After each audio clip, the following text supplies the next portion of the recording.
গাজায় ক্ষুধা ও অপুষ্টি এখনো বিপর্যয় পরিস্থিতিতে রয়েছে এমন উদ্বেগজনক তথ্য জানিয়ে বিশ্বকে সতর্ক করেছে বিশ্ব স্বাস্থ্য সংস্থা WHO। সংস্থাটি বলছে, ইসরায়েল মানবিক সহায়তা প্রবেশে বাধা দিচ্ছে, তাই খাদ্যসহ জরুরি ত্রাণ সামগ্রী মানুষের জন্য প্রয়োজন মেটাতে পারছে না। অবরুদ্ধ গাজায় যে পরিমাণ খাদ্য সামগ্রী ঢুকছে তা জনগণের পুষ্টির চাহিদা পূরণে একেবারেই অপ্রতুল।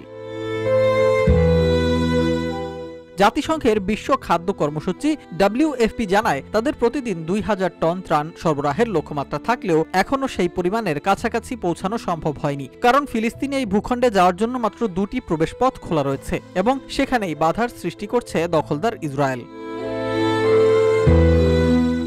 সংস্থার মহাপরিচালকের ভাষ্য, গাজার পরিস্থিতি এখনো ভয়াবহ, কারণ যা ঢুকছে তা প্রয়োজনের তুলনায় অতি সামান্য। যথেষ্ট খাদ্য না থাকায় ক্ষুধা পরিস্থিতিতে কোনো পরিবর্তন আসেনি। এর আগে জাতিসংঘের এক প্রতিবেদনে বুধবার জানানো হয়, 11,500 গর্ভবতী নারী সহ গাজার অন্তত 1/4 জনগণ অনাহারে ভুগছেন। চলমান এই ক্ষুধা সংকট গাজায় পুরো এক প্রজন্মের ওপর দীর্ঘস্থায়ী প্রভাব ফেলবে বলে আশঙ্কা করা হচ্ছে।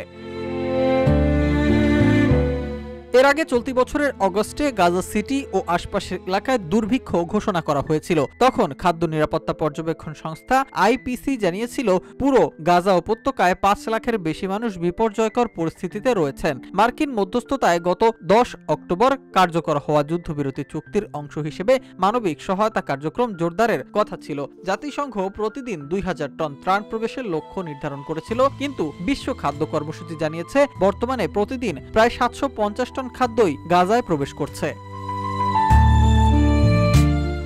লাগাতার ইসরায়েলের হামলা থেকে কিছুটা রেহাই পেলেও এখনও খাবারের কষ্টে ভুগছে ফিলিস্তিনিরা। আন্তর্জাতিক সম্প্রদায় পর্যাপ্ত খাবারের সরবরাহ না দিলে হয়তো এই কষ্ট আরও দীর্ঘায়িত হবে তাদের।